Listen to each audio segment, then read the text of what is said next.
네, 많이들 기다리셨습니다. 뉴스엘 라이브 시작하겠습니다. 4월 21일 한 주를 마감하는 금요일입니다. 자, 네 분을 모셨습니다. 정미경 전 국민의힘 최고위원, 김유정 전 민주당 의원, 김재섭 전 국민의힘 비대위원, 박원석 전 정의당 의원, 이렇게 한 주를 마감하는 금요일 순서 힘차게 출발해 볼까요? 안녕하십니까? 안녕하세요. 반갑습니다. 자, 저희가 준비한 첫 번째 주제입니다. 바로 화면으로 공개를 하겠습니다. 연일 뜨겁게 이어지고 있는 이슈 첫 번째 주제입니다. 만나보시죠.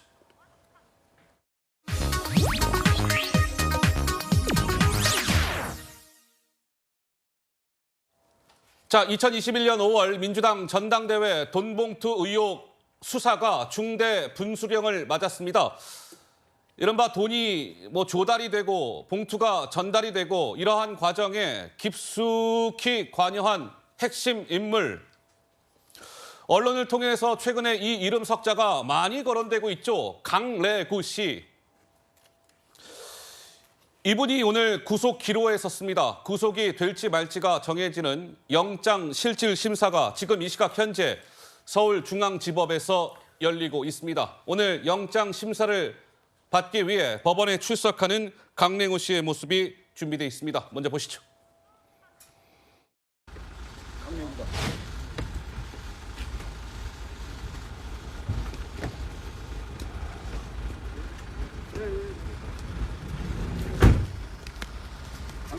송영길 전 대표도 알고 있었어요. 양심사과하라. 자백하고 송영길 전 대표도 돈봉투 전달하신 거 알고 있었을까요? 누구 지시 받아서 마련하신 거예요? 녹취록 공개됐는데 할 말 없으실까요? 녹취록에서 송영길 전 대표가 처리했다는 거. 언젠가는 말할 날이 있겠지. 네, 들어가세요. 오늘은 성실히 받겠습니다. 감사합니다. 양심 선언하세요.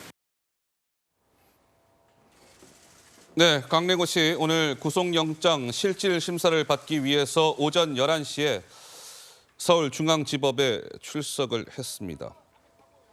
주변에서는 양심 선언하세요, 이러한 목소리. 강래구 씨가 아까 이렇게 약간 뒤를 돌아보면서 의미심장한 한마디를 남겼습니다. 언젠가는 말할 날이 오겠죠. 이 한마디를 남기고 법정에 들어갔습니다. 그래픽 주실까요? 검찰의 수사가 굉장히 속도를 내고 있는 건 이 그래픽 한 장에 잘 표현이 되어 있습니다. 왜 그럴까요? 지난 12일 날 강래구, 윤관석, 이성만 이들에 대한 검찰의 강제 수사, 압수수색이 있었죠. 그리고 16일 날 강래구 씨를 검찰이 한 번 불러서 소환을 해서 조사를 했고, 지난 19일 날 또 한 번 불렀습니다. 재소환. 근데 그날 검찰이 강래구 씨를 재소환한 그날 밤에 이례적으로 바로 영장을 쳤습니다. 그러니까 강제 수사에 나선 지 일주일 만에 신병 확보를 시도하고자 검찰이 영장을 친 것이죠. 그리고 오늘 영장 심사가 진행 중에 있습니다. 정미경 의원님, 이런저런 돌아가는 상황을 보면 강래구 씨가 오늘 구속될 가능성이 매우 높다, 이렇게 봐도 무방할까요?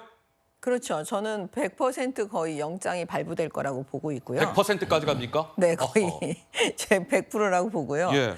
그 강래구라는 분이 처음에 이제 조사를 받을 때 그때 긴급 체포를 안 했어요. 체포를 안 하고 지금 그 이후에 어떤 기간을 좀 줬잖아요. 네. 그러면 이분이 그 강래구 씨가 수사에 적극적으로 만약에 협조를 했다면 아마 영장까지는 청구를 안 했을 거예요, 검찰에서. 예. 제가 볼 때는, 제 생각에는. 그런데 결과적으로 뭐냐면 압수수색 과정에서 이 강래구 씨가 사라지고 현장에 나타나질 않고, 그다음에 다른 피의자하고 접촉하고 이러면서 증거 인멸을 하려고 하고 있는 여러 가지 정황이 포착되었기 때문에 제가 볼 때는 이제는 영장 청구를 해야 되겠다라는 생각을 검찰에서 했던 것 같습니다. 예. 그래서 제가 볼 때는 100% 나온다, 이렇게 단언 적으로 어. 말씀을 드리는 건데요. 예, 예. 그 이제 결국은 뭐냐면 이정근 사무부총장의 그 휴대폰 속에 등장하는 인물이기도 하잖아요. 예. 전체적으로 자금을 조달하고 전달한 사람이고 그다음에 그 거의 대부분의 9,400만 원 중에 8천만 원 정도를 8천. 지금 강내구 씨가 마련했다는 거예요. 그렇습니다. 그리고 그 돈 중에 그 대부분 한 6천만 원 정도가 아. 민주당의 전현직 국회의원들 한 10명에서 20명한테 간 것이 아니냐. 이렇게 지금 검찰이 보고 있기 때문에 네. 굉장히 중요한 인물입니다. 매우 중요한 인물이다. 이번 돈봉투 사건에. 근데 이 돈봉투 사건에 검찰의 첫 구속영장 청구가 그 대상자가 강냉우 씨였습니다. 오늘 구속 여부가 결정이 되겠죠. 우리 정미경 최고께서는 구속 가능성 100%다. 뭐 이런 말씀을 주셨는데요. 자, 그동안 녹취 파일에는 이 강냉우 씨가 뭐 여러 번 등장할 수밖에 없었죠. 자금 조달, 전달 여기에 깊숙이 관여됐던 인물이니까요. 자, 녹취 파일 들려드리겠습니다. 한번 들어보시죠. 필요하면은 누구한테 요구를 해? 저기한테? 한테? 아니 사람이 그 사람밖에 없잖아요. 뭐 다른 스폰이 있어요? 지금 강내구 감사님께서 엄청 보급투쟁에 애쓰고 계시다. 최일선에 계시다. 네, 이렇게 얘기를 했지. 관석이 형이 마지막으로 의원들을 좀 줘야 되는 거 아니냐 나한테 그렇게 얘기하더라고. 고민을 하고 있고요. 뭐 필요하다면 뭐 돈이 최고 쉬운 건데 뭐 저녁 먹을 때쯤 전화 올 거예요. 그러면 10개 주세요. 다가 누구한테? 윤한테? 예. 네. 윤관석은 오늘 만나서 그거 줬고 봉투 10개로 만들었더만. 자, 그런데 이 강냉우 씨가 말이죠. 최근에 검찰에 소환이 돼서 조사를 받는데 검찰이 지금 여러분들께서 시청자 여러분들께서 들으신 이 녹취 파일을 동일하게 강냉우 씨한테 들려준 모양입니다. 그리고 나서 물어봤을 거 아니겠습니까? 이거 돈 뭐 어떻게 된 겁니까? 누구한테 받은 거예요?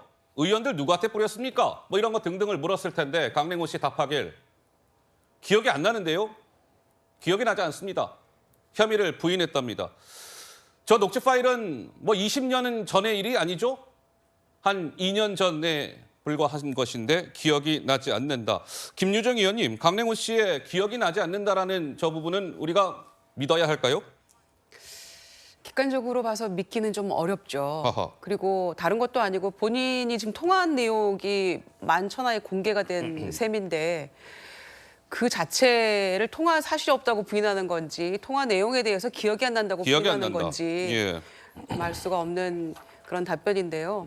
누가 봐도 이거는 조금 온당한 그 답변으로 보기는 좀 어렵다고 보여지고요. 예. 그 이정근 씨의 그 녹취록에 가장 지금까지 공개된 녹취록에 이제 가장 많이 등장하는 인물이 바로 이 강내구 그 감사협회장이거든요. 예. 그런 점에서 본인이 지금까지 했던 모든 말들을 다 부인할 수 있을까 이렇게 우리가 똑똑히 그 본인의 목소리를 듣고 있는데도 이거를 혐의를 언제까지 부인할 수 있을까? 기억 안 난다는 말로 이거를 정당화할 수 있을까? 예. 좀 어렵지 않을까 생각합니다.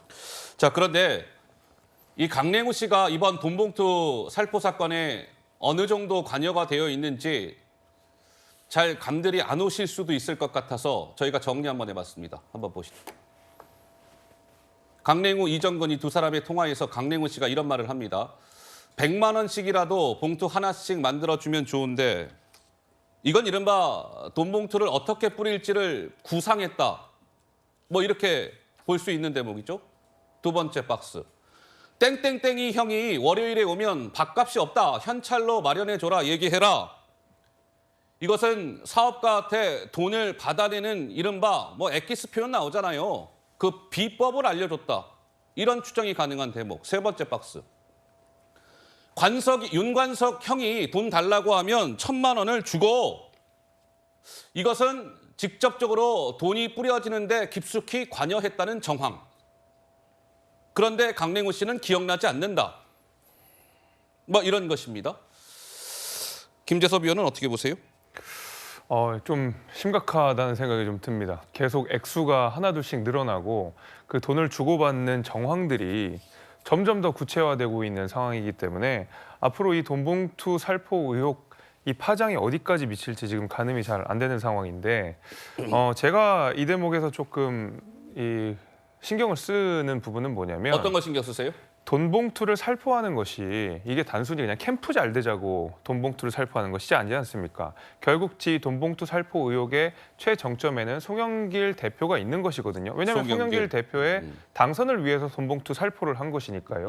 그럼 돈 봉투를 그냥 캠프만 잘 되자고 돈 봉투를 살포한 것이 아니라 결국 송영길이라는 사람이 당 대표가 됐을 때에 어떤 그 반대급부로서 무언가를 받을 기대를 했기 때문에 이런저런 돈 봉투 살포 의혹이 있었고 예. 무엇보다도 지금 구속 영장실질심사를 받고 있는 이 강래구 씨 같은 경우는 제3자 외부인으로부터 돈을 받아서 말하자면 캠프 내에 돈을 전달하는 자금책 역할을 한 거 아니겠습니까? 예, 예. 그러면 제3자가 누구길래 제3자가 어떤 사람이길래 그리고 송영길 대표가 당대표가 됐을 때 무엇을 기대했길래 이렇게 많은 돈을 자금책을 통해서 돈을 살포했느냐. 저는 이 부분들이 지금 관심을 갖고 있거든요. 아하, 만약에 그게 그러면 중요하다. 돈 살포에서 끝나는 것이 아니라 그 이후에 송영길 대표 체제에서 민주당의 자금책을 맡고 있었던 사무총장인 윤관석 의원, 예. 사무부총장인 이정근 씨가 그 돈을 준 그 누군가에게 어떤 반대급부를 제공했느냐가 앞으로 저는 수사의 핵심이 될 거라고 봅니다. 그래서 저희 강래구 씨가 영장실질심사를 받고 구속이 된다 그러면 그리고 지금 이렇게 구체적인 녹취록의 정황이 계속 드러난다 그러면 지금 단순히 누가 돈을 받았다의 수준이 아니라 민주당이 과연 그 돈을 준 사람들한테 예. 어떤 반대급부를 줬느냐 이것까지 아마 수사가 확대되고 문제는 더 커질 거라고 생각이 됩니다. 자, 오늘이 금요일인데 이번 주말 사이에 이 돈봉투 사건이 여러모로 새로운 국면을 맞게 될 겁니다. 왜? 강랭우 씨의 구속 여부가 일단 결정이 될 것이고요. 또 있죠. 송영길 전 대표가 프랑스 파리에서 내일 또 기자회견을 예고했습니다. 여러 가지로 주말 사이에 새로운 국면을 맞게 될 텐데 검찰 관계자가 이렇게 얘기했습니다. 한번 보시죠. 지금까지 알려진 거는 돈 봉투가 막 9,400 정도 뿌려진 것 아니냐 이렇게까지만 드러났는데 검찰에서는 9,400뿐이겠습니까? 라는 취지로 이야기하면서 수사에 속도를 내겠다는 뜻을 밝혔습니다. 지금 확인된 금액은 9,400만 원이지만 이게 전부일지는 수사를 좀 더 해봐야 할 것 같습니다. 라고 이야기를 했습니다. 그런데 9,400 외에 돈이 더 전달됐을 가능성을 우리가 추정해 볼 수 있는 녹취가 있었습니다. 어떤 거였을까요? 한번 들어보시죠. 따라 누구 얘기를 하길래 그래서 참 열심히 하네요 그랬더니만 영길이 형이 그러더라고. 그래서 안 그래도 내가 조금 저 처리해줬어. 더 열심히 하라고 그래서 영길이 형이 뭐 어디서 이제 구했는지 그런 건 모르겠지만 내용은 모르고 많이 처리를 많이 했더라고. 그래서 많이 처리한 거하고 여기 우리 조직본부하고는 상관이 없는 거 아닐까? 상관이 있는 거야? 상관이 있지. 어차피 같이 일하는 사람들 다 자기가 다니면서 조금 준 거니까. 어차피 그 돈인데 뭐. 박원석 의원 보시기에는 어떻습니까? 지금까지 드러난 거는 9,400만 원. 근데 송영길 당시 후보도 돈 봉투를 뿌렸을 가능성을 의심할 수 있는 녹취가 나온 상황에서 이게 액수가 더 많이 커질까요? 어떻습니까? 뭐 그럴 가능성을 배제하기 어렵죠. 허허. 그리고 강래구 씨하고 이정근 씨 사이에 예. 녹취록 중에는 홍 쪽에서도 뿌리고 있다. 이런 내용까지 들어가 있어요. 홍 쪽이라면 당시 홍영표 후보? 그럴 가능성이 높아요. 물론 허허. 그 두 사람의 대화이기 때문에 예. 그게 얼마나 신빙성이 있는지 뭐 증거가 있는지 이건 알 수 없습니다만 네. 검찰도 때문에 녹취록만 가지고 수사에 착수하기는 어렵다. 이렇게 입장을 발표했습니다만 전반적으로 2021년도에 있었던 민주당의 전당대회가 투명하고 깨끗하게 치러지지 않았다라는 거는 이 녹취록을 통해서 지금 드러나고 있는 것 같고 지금 송영길 대표가 뭐 귀국을 언제 하느냐 당에서는 조기 귀국을 촉구를 하고 있는데 당사자는 기자회견 한 이후에 귀국할 가능성을 얘기하고 있지만 예. 그렇다고 딱 못 박아서 며칠 날 귀국한다 이걸 아직 밝힌 상황은 아니거든요. 그러니까 내일 하겠다고 하는 기자회견을 일단 봐야 될 것 같은데 예. 송영길 대표까지 수사가 확대되는 건 불가피할 것 같고요. 불가피하다. 그렇게 수사가 확대되다 보면 지금까지 확인된 9,400만 원 이외에 추가적인 금품 살포 정황이나 이런 것들이 드러날 수 있어서 이게 이제 더 큰 민주당 차원의 스캔들로 이게 확대될 가능성이 있는데요. 과거에 이제 2008년도에 예. 한나라당 돈봉투 사건 이후에 15년 만에 정당의 전당대회에서 이런 불미스러운 일이 일어난 건데 예.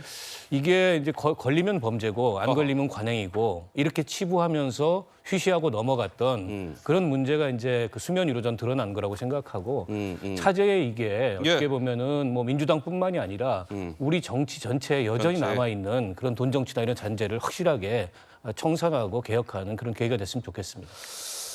자, 그런데 또 하나의 오늘 저희가 방송 직전에 뭐 보도가 하나 나왔는데요. 뭐 이런 거죠. 지금까지는 이 녹취는 이정근이라는 전 민주당 사무부총장이 휴대전화에 들어 있었던 녹취 파일이 지금 전해지는 과정에 있는 거 아니겠습니까?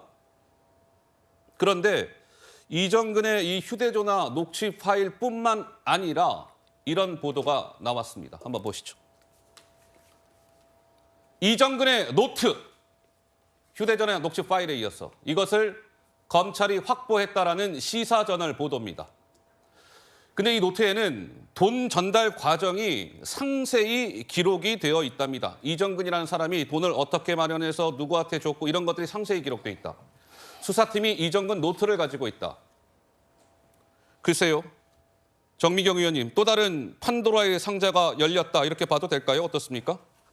아니 그 검찰로서는 너무 좋은 상황이 계속 벌어지는 거죠. 왜냐하면 녹음 파일만 있으면 아 나 기억나지 않습니다. 뭐 그때 그거 거짓말로 말한 겁니다. 뭐 이러면서 여러 가지 또 작전을 써가면서 당사자들이 빠져나갈 수가 있잖아요. 예. 근데 만약에 그 이정근 사무부총장이 돈 전달 누구한테 돈을 받아서 내가 어떻게 그걸 누구한테 전달을 했고 그 돈이 어떻게 쓰여졌고 이런 게 만약에 그 노트화 되어 있다면 기재되어 있는 무언가가 있다면 그거는 완벽하게 이제 빼도 박도 못하는 또 하나의 증거가 만들어지는 거니까요.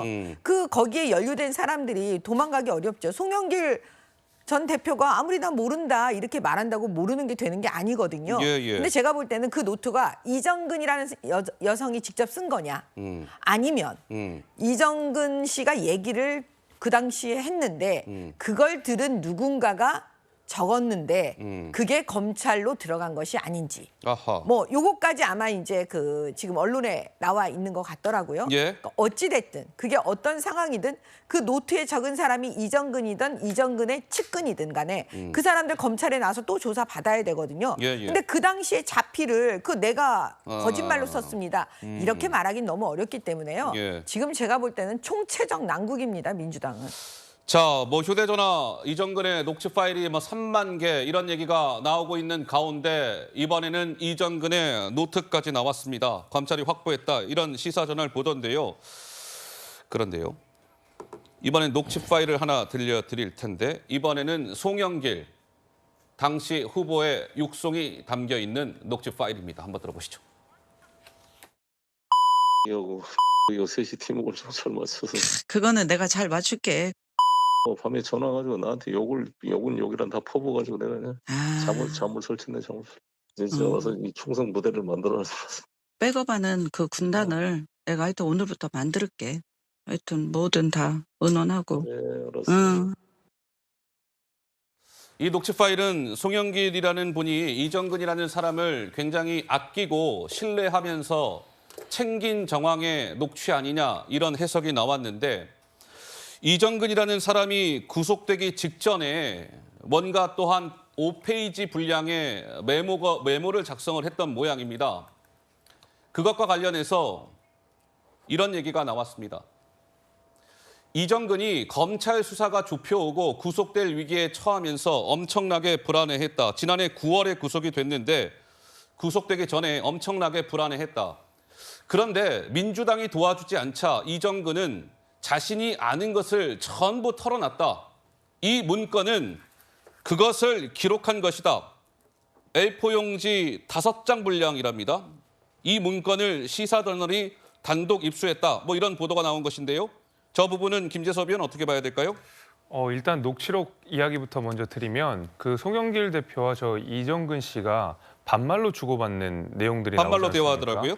예. 통상적인 업무 관계라고 했을 때 그리고 이후에 이정근 씨가 사무부총장이라는 공식적인 직함을 맡았던 것들을 생각해 보면 사무적인 대화라고 보기에는 굉장히 사적인 대화들이에요. 게다가 송영길 대표가 이정근 씨에게 약간 타이르듯이 또는 약간 좀 응원을 좀 해주듯이 셋이 좀 팀워크를 잘 맞춰봐라라는 식으로 뭔가 굉장히 친근감 있게 이야기를 했다라는 것은 송영길 대표와 이정근 씨의 관계가 상당히 개인적으로 친분이 깊었다라고 우리가 얼마든지 유추할 수가 있을 것 같고요. 네. 그다음에 이제 메모 이야기로 제가 돌아오게 되면 전형적으로 유동규 씨랑 비슷한 거 아니겠습니까? 저 이정근 씨가 캠프에서 일을 하는 것이 본인이 뭐 개인적인 착복을 하거나 뭐 내가 돈을 많이 벌기 위해서 돈 봉투를 가져다가 살포하는 것은 아닐 거란 말입니다. 예. 송영길이라는 사람을 당 대표로 만들기 위해서 어떤 자금책으로서 아등바등 노력을 하셨을 텐데 갑자기 수사가 들어오다 보니까 이 모든 죄를 내가 다 짊어지고 가야 될 것 같은 불안감들이 있었기 때문에 불안해했다고 해요. 네, 아무래도 저렇게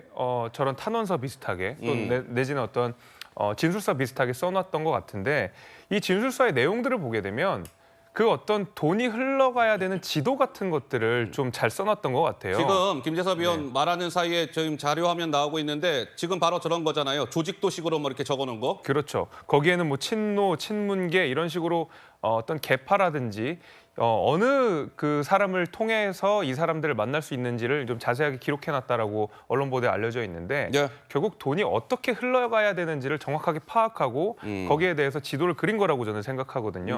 그만큼 굉장히 치밀하게 준비했고 아주 조직적으로 움직였다라는 것을 우리가 저 문서를 통해서 알 수 있기 때문에 저는 송영길 대표가 이 정도의 녹취록과 이 정도의 문서가 나온 이상 더 이상 프랑스에 머물 것이 아니라 하루라도 조기 귀국해서 어떻게든 사실 이제 본인의 입으로 이야기할 필요가 있다 이렇게 보고 있습니다. 그런데 이 시사저널이 5페이지 분량의 이 문건을 단독 입수했다라는 보도인데요.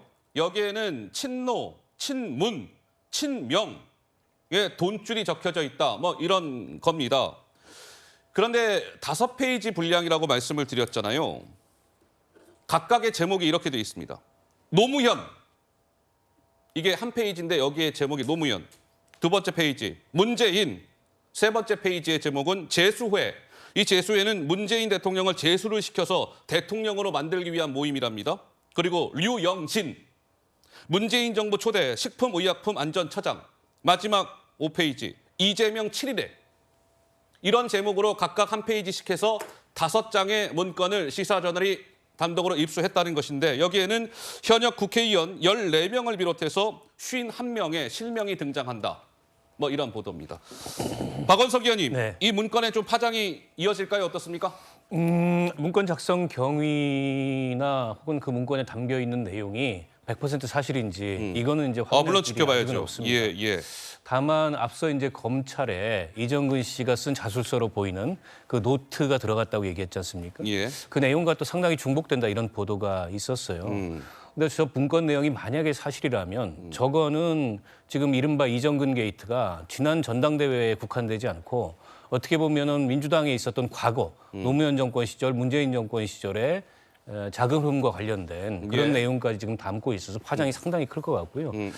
지금 현역 의원 14명이라고 그 시사저널에서 보도를 했는데 그 14명의 현역 의원이 지금 이 전당대회 돈봉투 사건에 적게는 10명, 많게는 20명 이렇게 거론되는 현역 의원들하고 겹치지 않는 그런 분들이라고 한다면은 그 파장은 이제 더 커지는 거죠. 이렇게 되면 지난 전당대회 돈봉투 사건에 대한 수사가 아니고 어떻게 보면은 민주당 전체를 대상으로 한 불법 정치자금이나 뭐 뇌물이나 이런 수사가 이루어질 수도 있어서 민주당으로서는 긴장하지 않을 수 없는 상황이고요.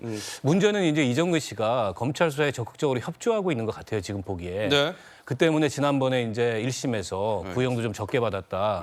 이제 이런 의혹도 일각에서는 제기되는데 그러니까 이정근 씨 입에서 무슨 얘기가 어떻게 나올지 그러니까 민주당으로서 가늠할 수 없는 상황이기 때문에 아마 민주당 내부의 불안감이 더 커지는 게 아닌가 싶습니다. 알겠습니다. 뭐 시사저널 보도를 기반으로 말씀을 드렸고 뭐 이정근 씨의 그 문건 이런 게 뭐 100% 사실이다 이렇게 단정할 수는 없겠죠. 앞으로 향후 이제 검찰 수사를 잘 지켜봐야 될 것 같습니다. 저희가 준비한 두 번째 주제로 넘어가겠습니다. 12시 30분을 향해 가고 있습니다. 만나보시죠.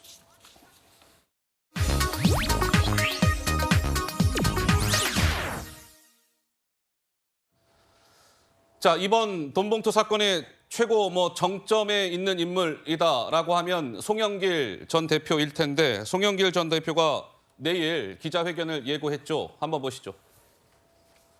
프랑스 파리에서 기자회견을 합니다. 현지 시간으로 오후 4시, 7시간의 시차가 있기 때문에 내일 밤, 한국 시간으로는 내일 밤 11시가 되겠습니다.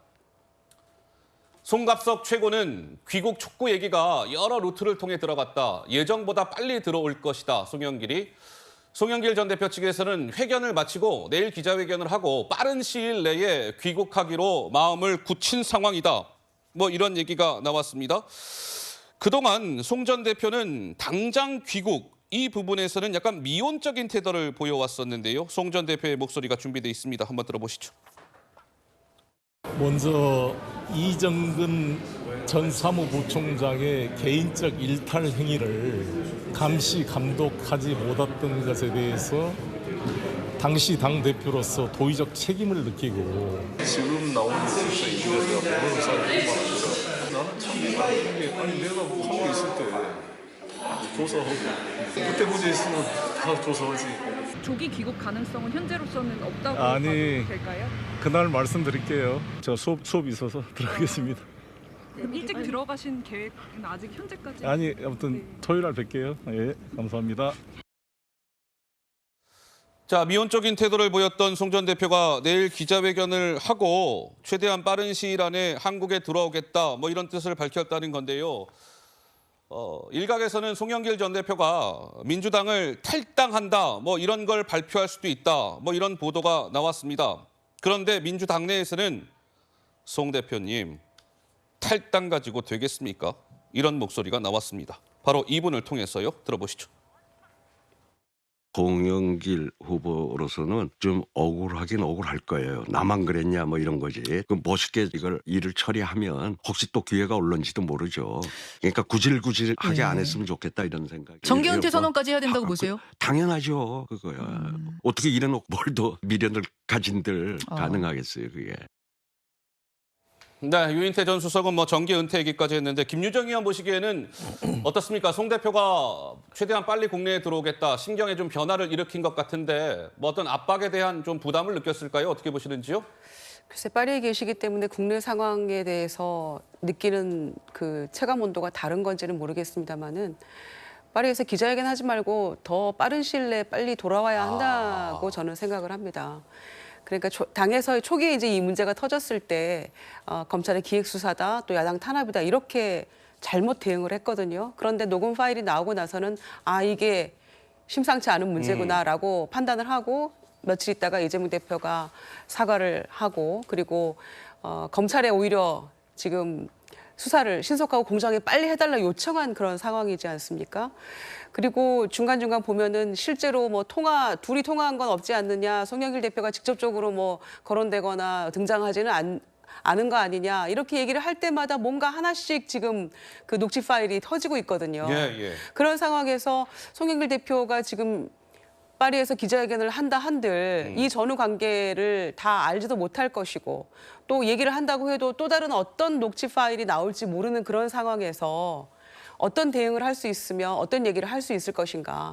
그 기자회견을 통해서 뭔가 잘못 얘기를 한다면 그 다음 상황이 더 수습하지 못할 그런 일파만파가 될 수 있기 때문에 빨리 귀국을 해서 본인이 결자 해지 차원에서 이 문제를 얘기하는 게 맞다. 대응을 하더라도 돌아와서 하는 게 맞다. 이런 것이 당의 입장인 것이죠. 그리고 본인이 당대표 시절에 부동산 투기 문제로 12명 의원들 문제가 터졌을 때 탈당하고 문제 수습하고 돌아와라 이렇게 얘기를 했잖아요. 그때 의원들은 많은 불만들이 있었죠. 그럼에도 불구하고 그때 당시에 그 본인이 춘풍추상 같은 그런 잣대를 본인에게도 지금 적용해야 되지 않을까 이런 얘기들을 당내에서 하고 있는 거라고 생각합니다. 어제 민주당은 의원총회라는 것을 열었습니다. 근데 그 의총장이 마치 송영길 성토 대회를 방불케 했다. 뭐 이런 해석이 나왔죠. 의총 이후에 박홍근 원내대표 기자들 앞에서 이렇게 얘기했습니다. 들어보시죠. 당 지도부가 고개 숙여 진심으로 사과를 드리기로 뜻을 모았습니다. 송영길 전 당대표가 즉각 귀국해서 의혹을 낱낱이 분명히 실체를 밝혀야 한다는 데 의견을 모았습니다. 결자 해지 차원에서 송영길 전 당대표의 조기 귀국을 통한 당의 입장을 제대로 밝힐 것, 이것이 우선적으로 중요하다고 생각을 하고 있습니다. 자, 그런데 박홍근 원내대표 저렇게 얘기했는데요. 정미경 의원님, 또 당내에서, 민주당 내에서는 이러한 목소리도 나오고 있답니다. 전해철 의원 같은 경우는 당 지도부가, 지금의 현 민주당 지도부가 검찰 탄압이니 제도 개선이니 하는 이런 얘기할 때가 아닙니다. 돈봉투 사건에 집중적으로 대응해야 하지 않겠습니까? 그리고 당내 일각에서는 당 지도부도 별다른 대책 없이 송 전 대표에게 책임을 떠넘기려는 것 아니냐? 뭐 이런 얘기가 나오는데 정미경 의원님 생각은 어떠세요? 저는 사실 그 송영길 대표가요. 이런 상황을 지금 언론에 나왔을 때 지금 알았을까요? 그렇진 않지요. 예. 아마 그 전부터 알았을 거예요. 왜냐하면 이정근이라는 사람이 어떤 사람이고 그 사람이 체포되고 구속되고 지금까지 오는 과정 속에서 가장 마음 편하지 않은 사람이 송영길 전 대표 아니었겠어요? 저는 프랑스 파리로 공부하러 가고 뭐 프랑스 파리로 가 있는 것 자체가 어떻게 보면 도피한 게 아닌가. 그리고 이 문제를 어떻게 해결할지 아마 프랑스 파리에서도 고민하고 있지 않았을까요? 근데 지금 이 사건이 터지니까 이제 결과적으로 기자회견을 한다고 하는데 기자회견을 한다는 거는 조기 귀국을 하지 않겠다는 뜻이겠죠. 하하. 근데 이제 민주당 의총이 열리고 지금 이 돌아가는 상황을 보니까 빨리 들어와야 된다는 얘기가 많았을 때 지금 하루 이틀 사이에 마음이 어떻게 바뀌었는지는 모르겠지만 제가 볼 때는 안 들어오고 싶을 거 안 들어올 확률이 높다고 보여요. 근데 핵심은 뭐냐면 지금 민주당이냐 국민의힘이냐 뭐 이런 게 중요한 게 아니고요. 정치권 전반에 대해서 우리 국민들의 혐오가 원래도 심했지만 이제 앞으로 더 심해질 거고 이제 정당을 생각하면 다 돈봉투를 떠올리는 상황이 되니까 이참에 아예 민주당이 이런 기회에 전부 다 연루되신 분이 스스로 자복하고 나오고 내년 총선 불출마하고 민주당은 어떤 개혁과 혁신의 신호탄으로 받아들이고 또 이참에 이재명 대표도 내려앉고 그래서 제대로 된 개혁과 혁신을 보여주면 어떻게 보면 위기가 기회이고 나쁜 게 또 다 나쁜 건 아니거든요. 그러니까 국민들께 감동을 주려고 한다면 아까 유인태 전 고문께서 얘기하시는 그 감동, 뭔가 멋지게 보인다는 건 그거 아니겠습니까? 다 내려놓는 거죠. 내려놓고 새롭게 가자. 이게 근데 가능할까요? 자, 그런데요. 아까 박홍근 원내대표가 어제 의총 이후에 이렇게 얘기하잖아요. 송영길 전 대표가 즉각 귀국해서 의혹을 낱낱이 분명히 실체를 밝혀야 한다는데 의견을 모았다. 박 원내대표의 저 발언을 두고 김재섭 위원님, 일각에서는 특히 여권에서는 이런 비판이 나오더군요. 아니, 검찰 수사선상에 오를 수도 있는 송영길이라는 사람한테 셀프 조사를 맡긴다는 것은 어불성설 아니냐. 뭐 이런 비판이 나온다는데 우리 김재섭 위원 생각은 어떠세요? 뭐 비슷하게 생각합니다. 지금 이 돈봉투 사건과 관련돼서는 민주당이 객관적인 판단이나 객관적인 처분을 할 수가 없는 상황이 돼버렸죠. 결국 이 범죄 혐의인 만큼 이 모든 일련의 사건들은 저는 결국 송영길 대표라든지 직접 검찰에 가서 대응하는 것밖에는 해결 방법이 없다고 생각합니다. 이거 자체적으로 풀 수 있는 문제는 아니라고 생각합니다. 예. 근데 제가 이 대목에서 이재명 대표 참 매정하다 생각 들었는 것이 이재명 대표가 왜 매정합니까? 왜냐하면 이심송심이라는 말이 들 정도로 당시 이제 대선 과정에서 송영길 대표가 이재명 후보에게 우호적인 어떤 룰 변경이나 이런 것들을 했다는 평가들이 굉장히 많은데 송영길 대표에게 조기 귀국이라는 카드를 딱 던져버리면서 옵션을 선택지를 올 거야 말 거야라고 딱 좁혀버렸거든요. 그 가운데서 저는 어떤 이재명 대표의 그 생각이 숨어 있다고 생각이 되냐면 이 문제 자체를 민주당 내 TF에서 해결할 수가 없거든요. 왜 그러냐면 이재명 대표는 본인의 사법 리스크가 있기 때문에 지금 혐의가 있는 모든 사람들에 대해서 강하게 뭐 처분을 하거나 징계를 하거나 뭐 탈당 요구를 하기 어려운 상황입니다. 본인 스스로 문제가 같이 걸려 있기 때문에 그렇다고 해서 당대표로서 이걸 유야무야 넘어갈 수가 없는 상황인데 송영길 대표가 직접 와서 검찰이 수사를 받게 되면 본인이 직접 칼자루를 잡을 필요가 없게 되는 것이거든요.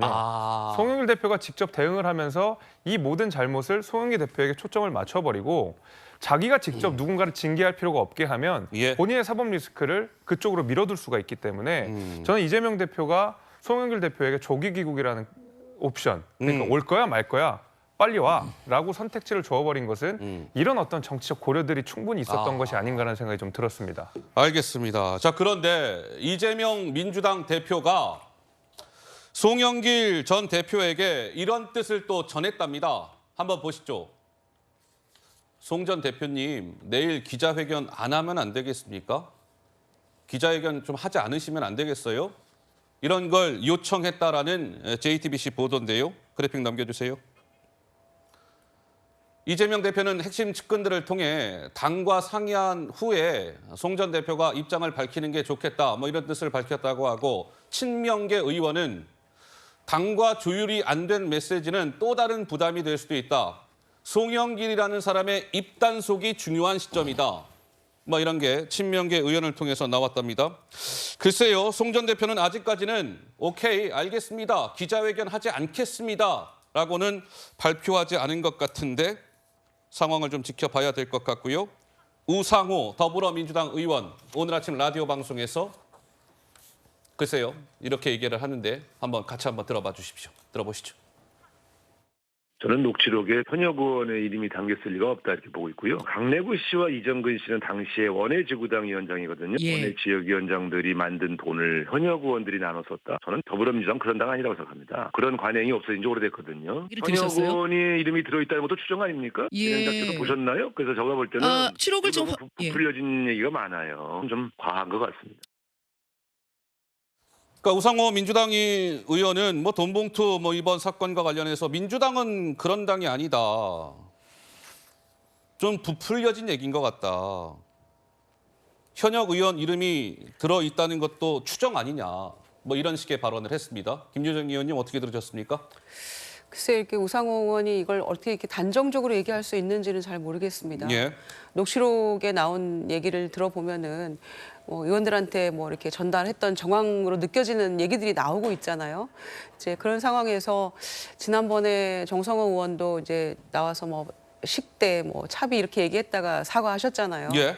장경태 최고위원도 또 그런 비슷한 얘기를 했었고 왜 이렇게 정확하게 본인들이 모르는 이야기를 이렇게 인터뷰를 통해서 하고 있는지 저는 조금 문제가 많다고 봅니다. 허허. 지금은 조금 자중자애해야 될 시점이고요.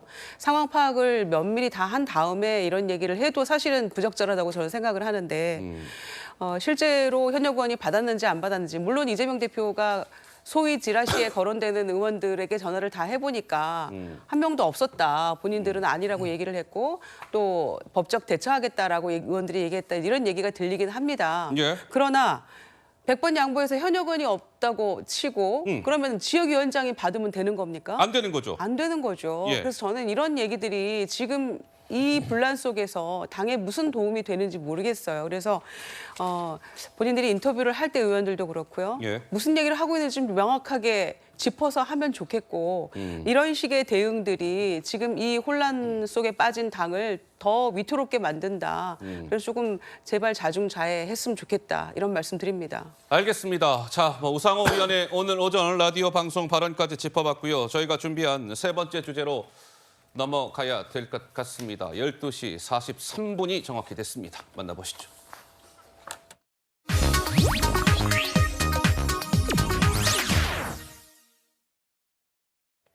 자, 세 번째 주제는 조금 전에 도착한 속보를 전해드리면서 문을 열어보겠습니다.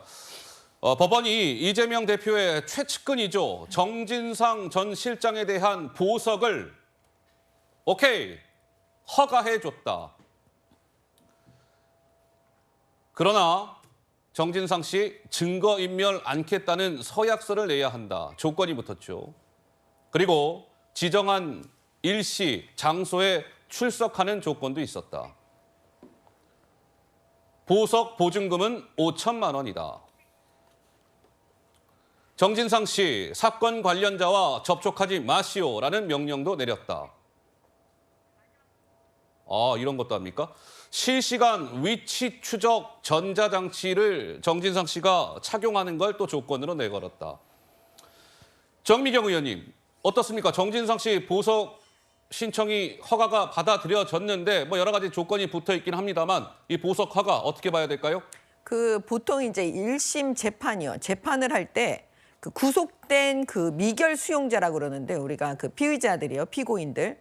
이 잡아놓고 수사하는 구속해놓고 수사하는 기간이 최장 6개월이에요. 6개월. 그러니까 6개월 안에는 선고를 해야 되는 거예요. 새로운 영장이 발부되기 전까지는요. 그러면 제가 볼 때는 재판부가 고민을 했던 것 같아요. 이제 조만간 구속 만기가 도래하거든요. 그러면 그 도래 이전에 이제 이 보석을 해주는 거죠. 보통 많이 해줘요. 그런 경우에. 구속 기간 만료가 참고로 6월 8일이랍니다. 네, 맞습니다. 6월 8일. 예. 그러니까 6월 8일 이전에 선고를 해줄 가능성이 없는 거예요. 아하. 재판부 입장에서는. 그러면 그 전에 이제 보석을 하는데 보석할 때 조건을 굉장히 많이 붙이는 거죠. 굉장히 지금, 많이 붙어 있네요. 예, 근데 여기서 지금 눈에 띄는 게 뭐냐면 뭐예요? 위치 추적기.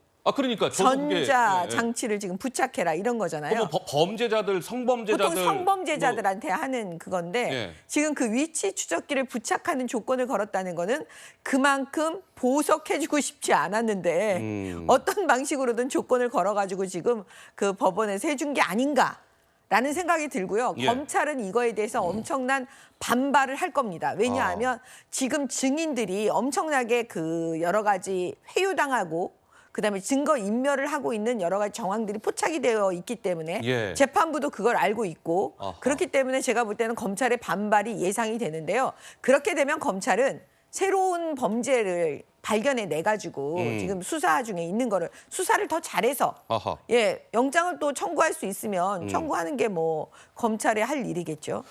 알겠습니다. 정진상 씨가 보석으로 이제 풀려나게 됐습니다. 구치소에서 나오게 되는 것이죠.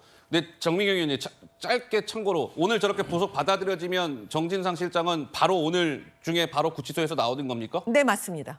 이제 몇 시간 후면 나오겠네요. 네, 맞습니다. 예. 알겠습니다. 자, 이번에는 유동규 씨 목소리를 들어보겠습니다. 지난해 10월 목소리입니다. 한번 들어보시죠.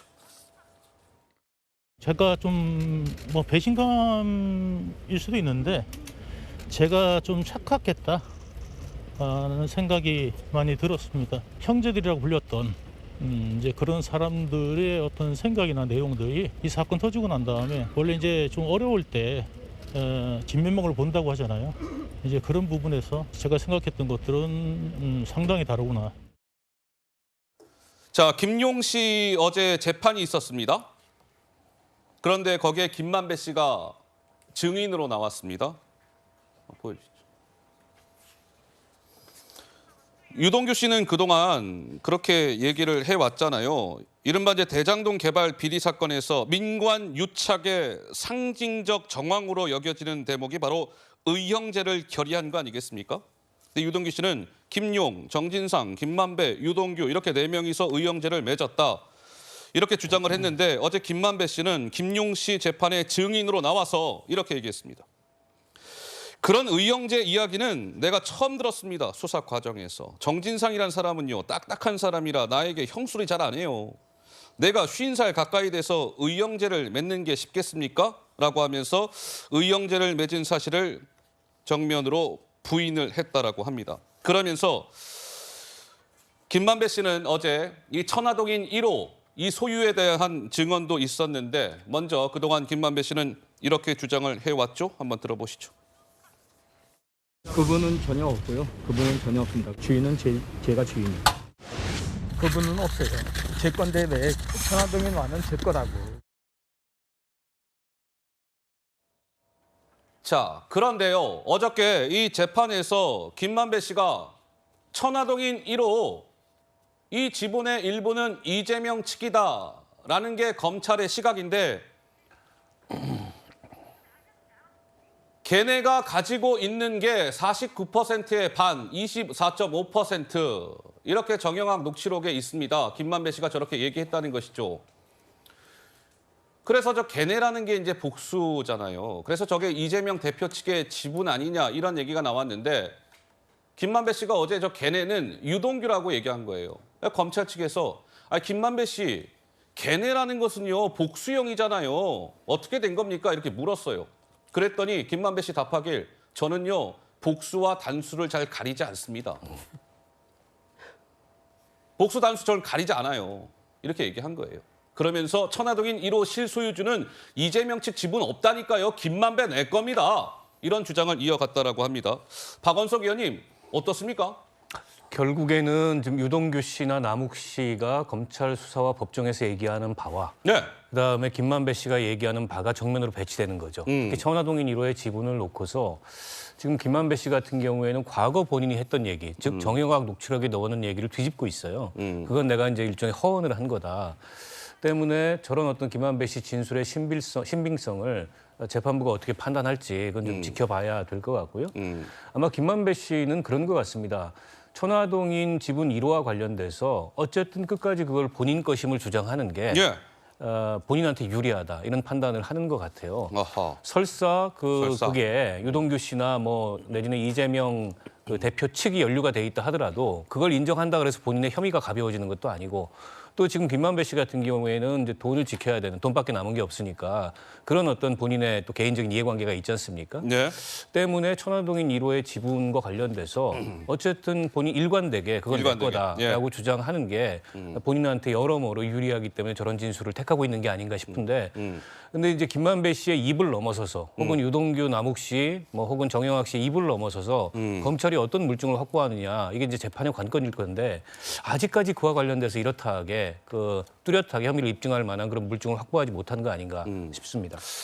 그래서 어제 이제 김만배 씨가 김용 씨 재판에서 증인으로 나와갖고 먼저 이런저런 뭐 해명, 본인의 주장 이런 걸 이어갔는데 김만배 씨의 이런저런 얘기를 듣던 재판부 판사가요. 김만배 씨를 좀 나무랐답니다. 이렇게.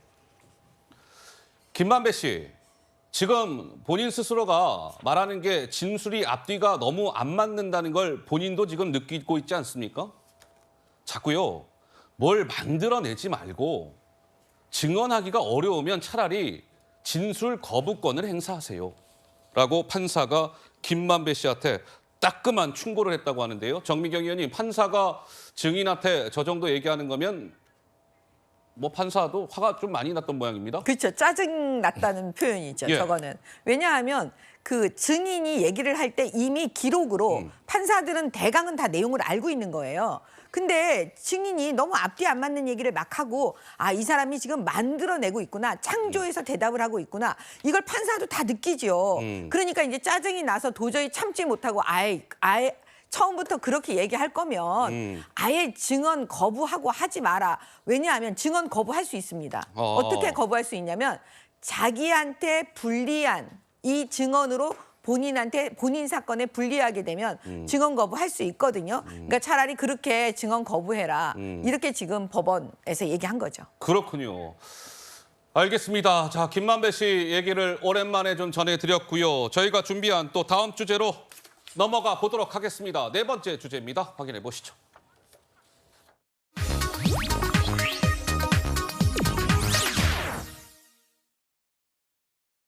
자, 민영배 지금 현재 무소속 의원, 위장 탈당 논란을 일었던 민영배 의원이 민주당을 탈당한 지가 어제부로 딱 1년이 됐습니다. 과거에요. 민영배 의원 위장 탈당, 꼼수 탈당 관련해서 국회에서 논란이 여러 차례 인바가 있었죠. 그 영상이 먼저 하나 준비가 되어 있습니다. 보시죠. 가장 큰 문제는 절차적인 유연성입니다. 가장 대표적인 것이 위장 탈당일 것입니다. 위장 탈당은 국회판 위장 전입이지요. 지금 탈당을 해서 무소속으로 앉아 있는데 위장 탈당이라고 하는 표현을 써요. 제가 뭘 위장 탈당을 했습니까? 뭘 위장했습니까? 탈당 안 해놓고 탈당했다 했습니까? 법당 약속을 누가 했어요?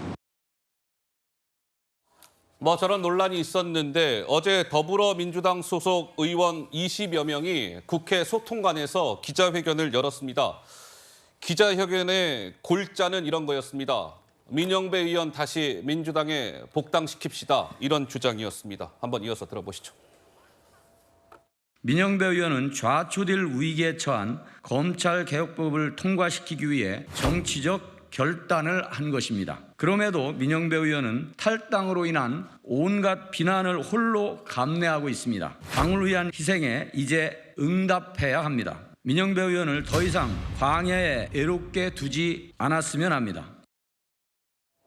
자, 김재섭 의원님, 민주당 의원 20여 명이 민영배 의원의 복당을 촉구했는데 정치적 결단을 민영배 의원이 내렸던 것이다. 온갖 비난을 민영배 홀로 감내하고 있다. 광야에 더 이상 민영배를 외롭게 두지 말자. 라는 목소리가 나왔습니다. 어떻게 들으셨어요? 국민의 입장에서 저렇게 민주당 의원들이 느낀다 그러면 땡큐입니다. 땡큐. 아, 땡큐 고마워요? 그럼요. 땡큐 고맙다는 말까지 전하고 싶을 정도인데 안 그래도 지금 돈봉투 의혹 때문에 민주당의 윤리적인 그 어떤 뭐 지위라고 할까요? 뭐 그런 것들이 굉장히 많이 손상된 상황이거든요. 게다가 꼼수 탈당, 위장 탈당이라는 오명을 뒤집어 쓰고 있는 민영배 의원이 지금 상황에서 하필이면 돈봉투가 의혹 때문에 민주당이 정말 난리가 난 상황 속에서 민영배 의원을 1년 만에 복당을 시킨다? 이거는 민주당 입장에서는 씻을 수 없는 윤리적 상처를 입는 거라고 생각합니다. 아하. 제 생각에는 이 검수완박을 통과시키는 과정에서 박홍근 원내대표가 당연히 원내대표로서 수장에 있었고 그 가운데서 민영배 의원이 도와주고 박홍근 원내대표가 임기가 곧 만료됩니다. 그 만료되기 전에 뭔가 매듭 찌려고 가는 것 같은 느낌은 드는데 저것이 과연 민주당을 지지하시는 분들이 보기에도 과연 옳은 거라고 생각하실까요? 검수완박 때문에 이런저런 정치적 분란들이 일어났고 실제로 이 검찰 실무나 경찰 실무에 있어서 여러 가지 혼선들을 일으키고 있는 지금 상황 속에서 그리고 민주당이 씻을 수 없는 윤리적 상처가 있는 속에서 민영배 의원이 다시 복당한다 그러면 국민의 입장에서는 완전 땡큐죠. 근데 김유정 의원님, 이게 민영배 의원 복당 뭐 주장을 이른바 민주당 의원 뭐 누군가가 익명으로 이렇게 한 것이 아니라 대놓고 민주당 의원 20여 명이 어제 국회 소통관에서 기자회견을 열어서 민영배 의원의 복당을 촉구한 것이란 말이죠. 그러나 시기적으로 돈봉투 파문이 이어지고 있는 가운데 민주당 의원들의 저 주장은 김유정 의원께서는 좀 어떻게 평가하시는지요? 그러게 말입니다. 저도 복당 요청을 현역 의원들이 저렇게 가서 소통관에 가서 하는 거는 제가 기억에는 처음 있는 일 같습니다. 아, 그래요? 그래서 민영배 의원도 계속해서 얘기하던 것이 당에서 복당 요청이 있으면 응하겠다 이렇게 얘기를 하고 있거든요. 그래서 그거에 발맞춰서 의원들이 지금 저런 액션을 취한 게 아닌가 이런 생각이 들긴 하는데 민영배 의원 개인적으로만 놓고 봤을 때는 뭐 다소 본인이 소신 있게 행동한 거라고 하지만은 뭐 억울한 측면도 있을 수 있다고 생각합니다. 왜냐하면은 본인이 이런 저런 결정을 했을 때 과연 온전히 본인만의 결정이었을까? 저 개인적인 생각은 그렇거든요. 그런 점에서는 당을 위해서 이제 본인이 뭔가 소신 갖고 했던 것인데 1년 지난 시점에서 복당하고 싶을 거라고 생각합니다. 그러나 다만 지금 당의 이런 상황에서 지금 이 현역 의원들이 소통관에 가서 민영배 의원 복당 요청을 하면서 해야 될 그런 시점인가? 상황이라는 게 있잖아요. 그리고 또 요청하는 그 시기라는 게 있는 것인데 지금 이런 거를 이렇게 소통관에 가서 해야 될 시점인가에 대해서는 저는 의문이고요. 아직은 조금 시기상조가 아닌가 생각합니다. 알겠습니다. 자, 민영배 의원 복당 관련된 얘기고요. 어제 국민의힘에 요즘에 뭐 설화 논란을 일으킨 김재원 최고위원, 김재원 최고가 어제 제주를 찾아서 4.3 평화기념관을 찾아서 유족들에게 사과했습니다. 그러나 유족들의 반응은 차가웠습니다. 한번 영상으로 만나보시죠. 저의 잘못으로 상처 입으신 많은 제주 도민 여러분들께 진심으로 사과를 드립니다. 죄송합니다. 상처를 해집고 소금을 뿌렸단 말이에요. 그러면 사과로 충분한가 이게. 이런 사과를 뭐라 드립니까? 이런 사과를 당치도 입장도 없고 쇼하러 온 거 아니에요? 쇼하러 총선 못 나가니까 징계받으면 총선 못 나가니까 쇼하러 온 거 아닙니까? 나가십시오. 우리가 들러립니까? 김재원 최고의 들러리예요. 네, 화가 많이 났습니다. 들러립니까? 뭐 이런 목소리 나왔는데 박원석 의원이 뭐 사과를 한다고 찾아는 갔으나 글쎄요, 좀 효과가 있었을까요? 어떻습니까? 아니, 좀 전에 그 유족이 굉장히 화를 내면서 얘기했듯이 지금 굉장히 뒤늦었잖아요. 지난번 이제 5.18 묘지 가는 것도 그렇고 지금 4.3 관련돼서 당사자들 만나서 사과한 것도 그렇고 당에서 윤리 구성과 징계 얘기가 나오니까 그때서 비로소 움직였기 때문에 결국에는 이제 징계를 좀 피하기 위해서 저런 식의 행동을 하는 거 아니냐라고밖에 보이지 않고요. 때문에 뭐 당사자들이 인정하지 못하는 사과는 효과가 전혀 없을 것 같고 김재원 최고가 뭐 징계를 피하기는 어려울 것 같아요. 일각에서는 징계까지 가지 말고 본인이 자진 사퇴해라 라는 얘기까지 지금 나오는 마당이에요. 그런데다가 국민의힘 입장에서 보면 김재원 최고 한 명으로 끝났으면 모르겠는데 최고위원들이 뭐 자고 일어나면 사고를 치고 이런 일이 반복됐지 않습니까? 그래서 지금 지도부가 온전하게 기능을 하지 못하는 그런 지경까지 이르렀기 때문에 당 전체의 어떤 리더십의 리스크로까지 작용을 하고 있고 또 김재원 최고의 그 실언과 결부돼서 전광훈 목사가 연일 밖에서 당을 흔드는 듯한 그런 발언을 하고 왜 지도부가 거기에 대처하지 못하느냐 이런 비판마저 당 안팎에 있어요.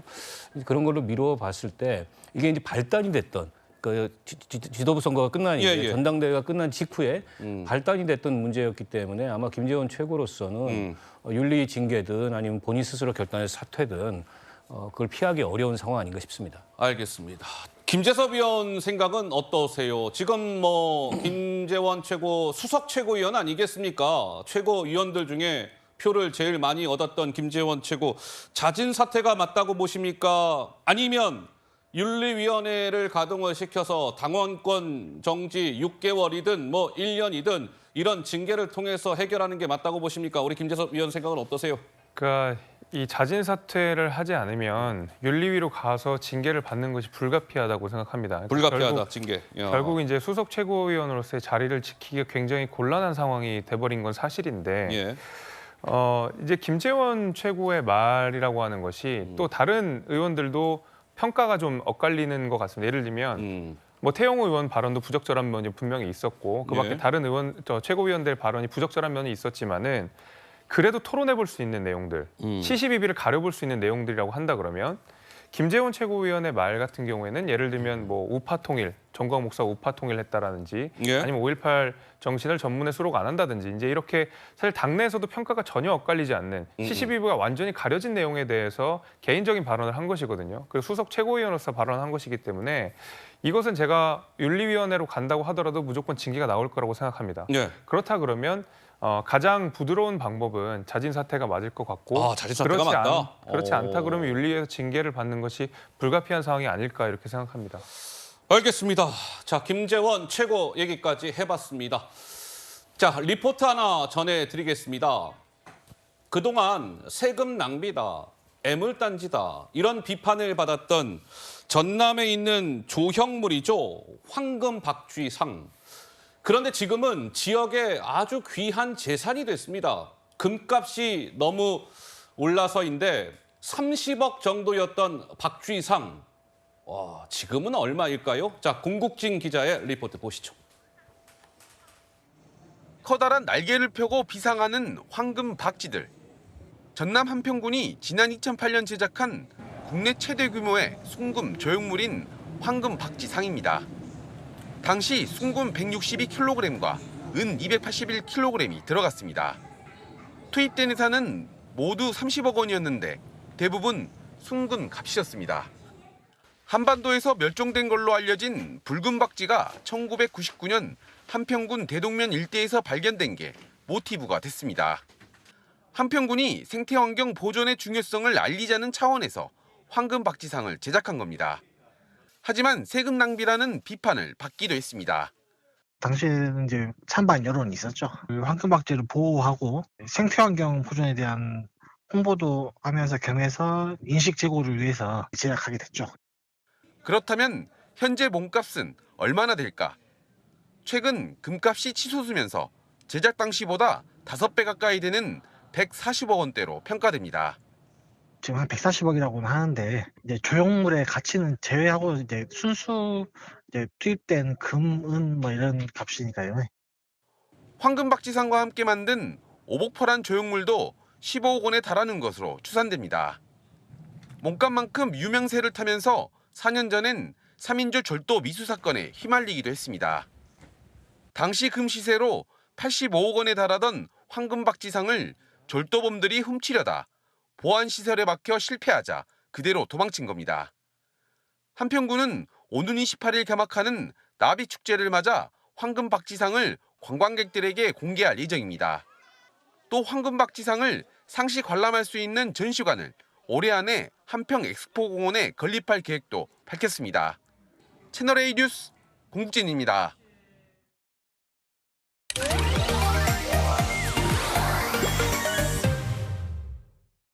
네, 경제를 보다 매주 금요일 함께하는 순서죠. 자, 박지혜 기자와 살펴보겠습니다. 박 기자, 최근에 전세 사기 피해로 3명의 안타까운 희생자가 나왔는데 사태가 커지면서 정부가 다시 대책을 좀 내놨다면서요?